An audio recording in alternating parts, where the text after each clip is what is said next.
Oke, welcome to Total Politik. Jumpa lagi di konten ngomong sendiri. Dan kali ini gue mau ngebahas sebuah isu yang udah sering gue bahas sebenarnya. Dan kemarin di acaranya Asumsi sama Pangeran sama Rifki, gue sempat bahas juga, yaitu mengenai PT 0%.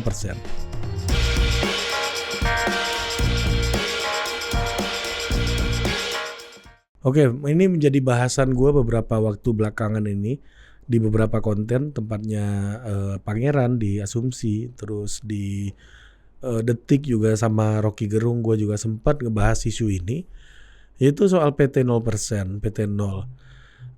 Apakah PT 0 ini masih relevan untuk dibahas atau tidak? Ataukah memang kita butuh PT 0 atau tidak gitu? Inilah yang menjadi dilema diskusi selama ini. Tapi menurut gua, maupun PT 0 ini, taruhlah PT 0 ini benar-benar direalisasikan atau kita tetap di PT 20, dua-duanya selalu ada plus minusnya masing-masing gitu. Jadi menurut gua ya, kalau kita di tempatnya Pangeran di Asumsi, gue juga sempat bilang, toh juga PT 20 kita sekarang juga baik-baik aja gitu. Kita nggak ada masalah gitu mas, bangsa Indonesia masih tetap ada gitu. Nah kata si Rifki itu, ya kan ada pembelahan ya, tapi kalau PT-nya dikurangin, kalau nggak ada yang nyampe 50+1, ujung-ujungnya di dua putaran juga ada dua kandidat juga, jadi sama-sama juga akan terjadi pembelahan juga gitu. Nah makanya gue mau ngelihat bagaimana PT 0 ini, ya apa aja kemungkinan yang akan terjadi apabila PT 0 ini tetap disahkan atau PT 0 ini bisa diupayakan oleh kelompok-kelompok yang ingin PT 0 ini terwujud gitu. Jadi penghapusan presidensial threshold ini akan sangat menjadi berkah bagi partai-partai kecil gitu ya, bahwa partai-partai ini akan mendapatkan kesempatan untuk mengajukan calon presiden, akan mendapatkan kotel efek dari presiden yang mereka ajukan gitu. Jadi memang di konstitusi kita memang ada dikatakan bahwa presiden itu diajukan oleh partai politik atau kumpulan partai politik, tapi memang tidak ada diatur ada presidensial threshold. Jadi ada yang mengatakan bahwa kalau PT 20 itu tidak demokratis gitu, bahwa presidensial threshold itu tidak demokratis. Termasuk senior gua Rocky Gerung juga bilang bahwa presidensial threshold itu tidak demokratis, kata Rocky. Artinya apa? Rocky ingin mengatakan bahwa semua presiden Indonesia yang terpilih secara langsung sampai hari ini itu tidak ada yang demokratis dipilihnya gitu. Karena dari pemilu pertama kita udah pakai PT gitu. Dari tahun 2004 sampai 2019 ya, 2004 sampai 2019 semua pemilihan presiden itu ada presidensial threshold-nya. Artinya apa? Artinya tidak ada presiden Indonesia yang dipilih secara demokratis. Kalau nggak dipilih secara demokratis, lalu kenapa mereka punya legitimasi gitu? Jadi pertanyaannya jadi aneh juga ya kalau argumennya bahwa PT itu tidak demokratis gitu. Jadi memang tidak ada, berarti kita bukan negara yang demokratis gitu. Jadi kita menggugurkan semua realitas kenegaraan kita apabila kita mengatakan bahwa PT 20 atau presidensial threshold itu secara umum tidak demokratis gitu. Nah, makanya dalam demokrasi kan selalu ada rules of the game gitu. Jadi memang setiap negara punya variasinya masing-masing, punya aturan mainnya masing-masing. Ya kalau itu dibilang tidak demokratis ya tidak tepat juga, ya demokratis juga dengan pola yang terjadi di Indonesia, dengan kebutuhan yang dinilai oleh pembuat aturan di Indonesia, ya ini demokratis aja gitu. Nah yang jadi fokus pembahasan gua adalah apabila kemungkinan PT 0 ini terrealisasi gitu ya, lu bayangin akan banyak itu calon-calon yang memiliki kekuatan personal ya, yang memiliki popularitas pribadi, yang apa omongannya itu akan dianggap sebuah kebenaran oleh pendukung-pendukungnya. Kemudian dia bikin partai jadi-jadian, yang mana partai ini harusnya melahirkan pemimpin, tapi di sini adalah calon presiden yang melahirkan partai gitu. Itu akan terjadi dan akan sangat banyak banget partai nanti yang akan bawa calon presiden. Sekarang ada threshold aja, ada presidensial threshold, ada parliamentary threshold. Partai-partai kita mayoritas hari ini itu adalah partai-partai yang dibuat untuk mengantarkan satu orang menuju ke kursi kekuasaan. Apalagi kalau PT-nya 0. Ini akan lebih ketara lagi gitu ya. Oligar yang kecil aja itu bisa bikin partai, apalagi oligar besar gitu. Oligar besar aja menurut tuduhan orang-orang ya bisa mengendalikan partai gitu. Apalagi dengan PT 0. Partai yang sekarang aja yang gedenya, size-nya diatur sedemikian rupa aja bisa mereka kendalikan, apalagi PT 0 nanti. Jadi menurut gua PT 20 ataupun PT 0 itu akan punya masalahnya masing-masing gitu. Nah, nanti lu bayangkan ya, akan ada kandidat-kandidat yang lu nggak tahu track recordnya, nggak ada pengalaman pemerintahan, nggak ada pengalaman di partai politik, itu bisa jadi presiden gitu. Nah, ini yang menjadi masalah. Gue yakin bahwa demokrasi itu bisa dibangun dengan organisasi politik yang baik gitu. Jadi kalau organisasi politiknya nggak bekerja, mau PT 0 sekalipun, yang masuk itu nanti juga calon-calon yang lu nggak bisa kontrol gitu, karena organisasi lu nggak bekerja. Tapi PT tinggi, calon yang masuk siapapun, buruk-buruknya, seburuk-buruk apapun calon, gue yakin kalau organisasi politiknya bagus, bisa mengontrol dengan baik, bisa mendampingi pemerintahan dengan baik, orang yang buruk sekalipun akan sangat terbantu dan akan sangat terupgrade dengan organisasi politik yang bekerja dengan optimal gitu. Nah, kenapa gue bilang gitu? Individu itu bisa berubah kapanpun.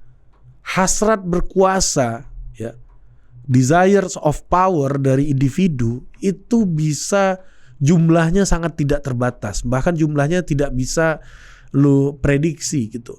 Orang bisa aja pengen 1 periode, pengen 2 periode, pengen 3, pengen 4, pengen 5 gitu. Dan pengen seumur hidup, pengen warisin ke anaknya bisa. Tapi organisasi politik kan gak bisa kayak begitu. Organisasi politik punya aturannya yang disepakati bersama, punya tata cara pengambilan keputusan, ada mekanisme kontrol, ada mekanisme pengaturan dan lain-lain gitu. Jadi PT 0 itu membuat individu akan lebih besar daripada organisasi politik.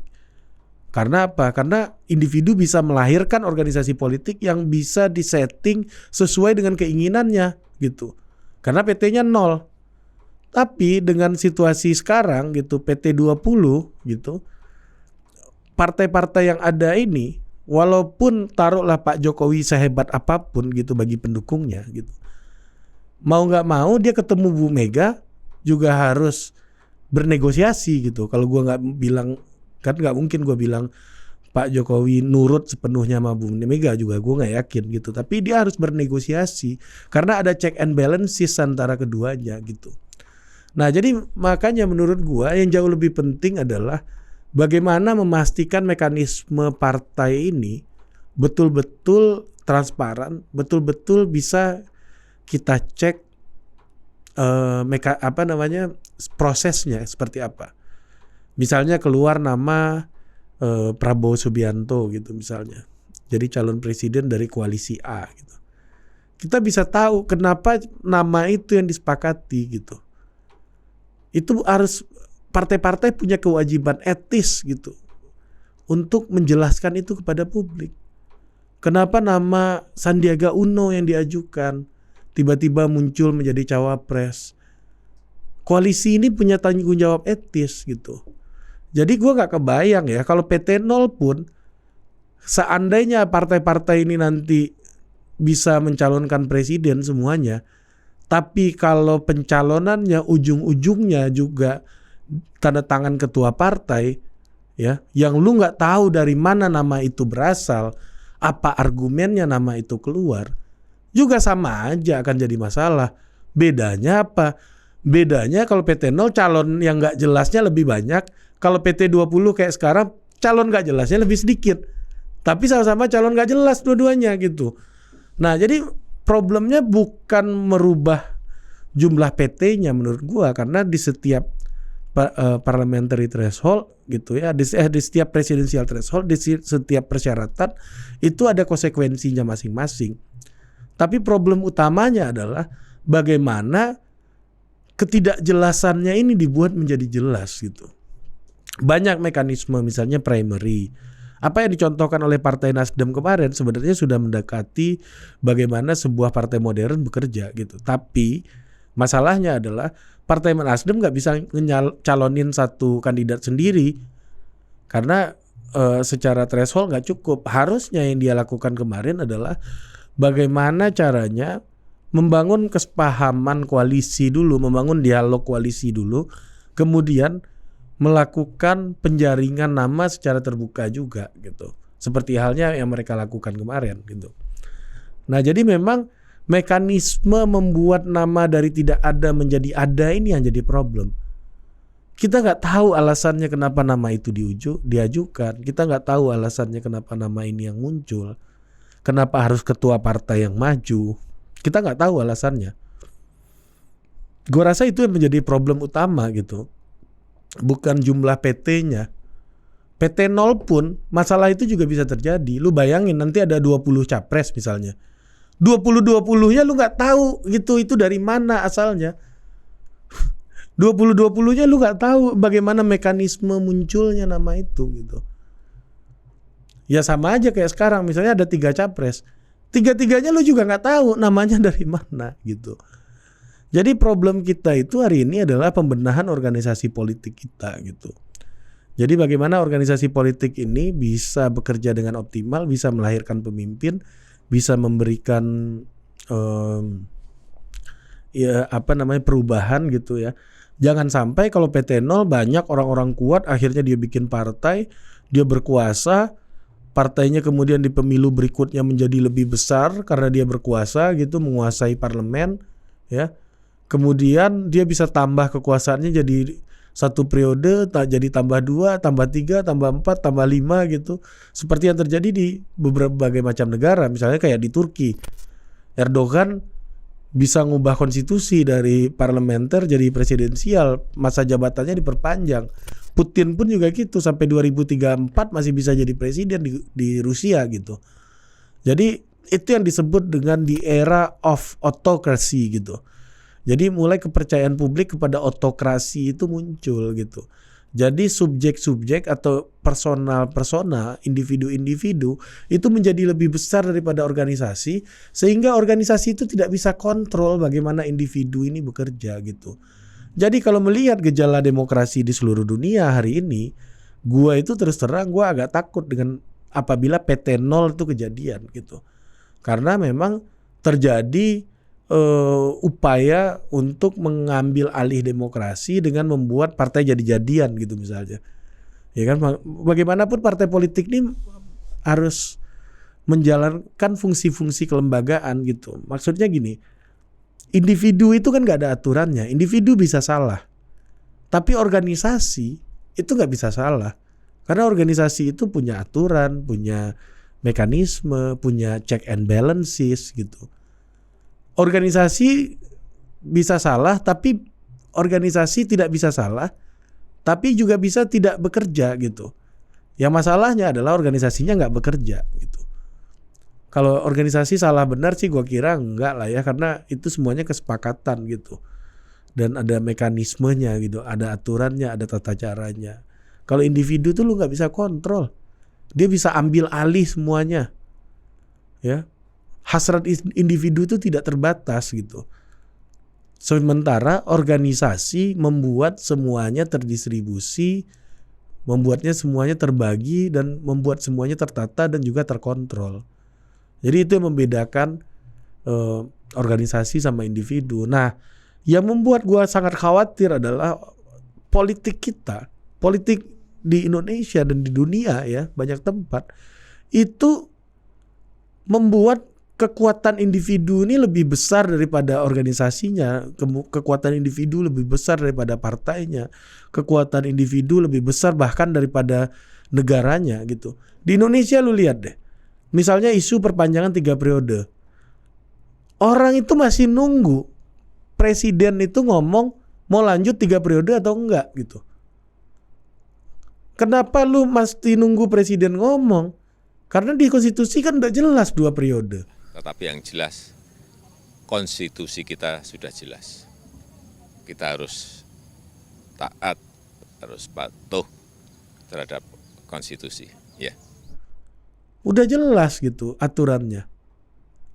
Kenapa harus tunggu maunya presiden? Artinya apa? Artinya sebagian besar publik kita yang mempertanyakan apakah presiden mau atau enggak, itu punya kesadaran bahwa Presiden Jokowi itu lebih besar daripada negara, sehingga dia bisa kontrol bagaimana aturan dan tata cara di negara itu bekerja gitu. Nah, tapi kalau gua sangat percaya itu agak sulit terwujud karena partai politik, organisasi negara semuanya, dan juga civil society, ya, organisasi politik bukan hanya partai tapi ada civil society juga. Di Indonesia itu relatif bekerja lebih baik gitu. Bekerja lebih produktif dan bekerja lebih optimal di Indonesia. Jadi setelah reformasi, organisasi-organisasi politik kita, organisasi kemasyarakatan kita itu sudah terbukti walaupun kerjanya belum maksimal tapi mereka sudah bekerja sesuai dengan kebutuhan yang kita miliki hari ini gitu. Nah, itulah yang gue pengen garis bawahi, bahwa kalau kita percaya dan kita ikut membuat organisasi-organisasi politik atau institusi demokrasi bekerja optimal, kita nggak perlu takut gitu. Ya misalnya gue dengan Total Politik, gue merasa ini adalah bagian dari civil society, institusi demokrasi. Ya kalau memang kemungkinan itu terjadi, kita tinggal berbicara lantang aja gitu. Kalau ada ribuan content creator yang berbicara lantang menuntut tidak boleh ada perpanjangan masa jabatan, gue yakin Presiden Jokowi atau presiden seperti apapun gitu ya, itu juga akan mikir-mikir. Kalaupun dia nggak berhenti, dia akan mikir-mikir, gue nggak lanjut nggak nih ya, ini bahaya nggak kalau gue lanjut gitu. Kira-kira kayak gitu. Jadi problem kita hari ini adalah membuat organisasi lebih kuat daripada individu. Itu problem demokrasi kita. Menurut gua PT20 itu belum optimal membantu perbaikan organisasi, tapi sedikit banyaknya ada membantu perbaikan. Orang mau masuk partai, mau membesarkan partai, mau membangun organisasi politik, mau berkolaborasi satu partai dengan partai yang lain, mau bernegosiasi, berdialog antar kepentingan sehingga terbentuk 20% itu gitu. Paling tidak dia memberikan sebuah suplemen ya, memberikan vitamin agar kelembagaan demokrasi kita makin baik. Dia bukan obat yang menyembuhkan, tapi dia adalah suplemen atau vitamin yang memberikan kekuatan gitu bagi organisasi politik kita, bagi institusi demokrasi kita agar bekerja lebih optimal. Di sisi lain, apabila lu tarik jadi PT 0 tanpa presidensial threshold, menurut gua ini akan lebih membuat kekuatan individu menjadi makin menonjol. Demokrasi kita sangat tergantung kepada individu-individu, sehingga jangan heran 5 atau 10 tahun lagi akan muncul makin banyak individu-individu yang gak terkontrol oleh kelembagaan demokrasi yang gak pernah benar-benar kita bangun gitu. Jadi mungkin gue lebih ke situnya, karena gue yakin berapapun presidensial threshold itu akan menimbulkan masalah masing-masing. Ya, 0 juga menimbulkan masalah, 5% juga menimbulkan masalah, 10% juga ada masalahnya, 20% juga ada masalahnya, dengan level masing-masing ya. Tentunya masalahnya itu ya ada aja gitu, pasti gitu, juga akan jadi hambatan juga, akan menjadi problem dalam jangka panjang juga, akan membebani kita juga. Tapi ketimbang mempeributkan berapa persennya ya, lebih baik kita berkaca untuk membangun kelembagaan demokrasi yang lebih bekerja secara optimal gitu. Mungkin itu aja dari gua. Sampai jumpa di Total Politik berikutnya. Dah nyangkut tadi. Sini aja.